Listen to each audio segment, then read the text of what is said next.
کہ للہ ما فی السماوات والارض، اللہ ہی کے لیے سارے آسمان اور زمین ہیں۔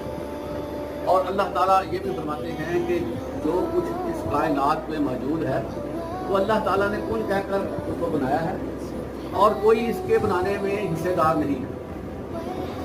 اور اللہ کی ذات ہمیشہ سے ہے، ہمیشہ رہنے والی ہے، جبکہ جو بھی بنایا گیا ہے جو پہلے تھا اب نہیں ہے، اگر اب ہے ہو سکتا ہے پھر نہ ہو۔ سارے لوگ آنے والے ہیں، سارے لوگ جانے والے ہیں، سارے لوگ مختلف کام کے لیے پیدا کیے گئے، سارے لوگوں کا مقصد کیا ہے؟ اللہ کی رضا حاصل کرنا۔ اور اس میں کوئی ایسا نہیں ہے جو اس لیے پیدا کیا گیا ہو کہ وہ اللہ کے ساتھ شریک ہو جائے، بلکہ ان کو اسپیشلی حکم دیا گیا ہے کہ تم نے اللہ کی اطاعت کرو۔ For example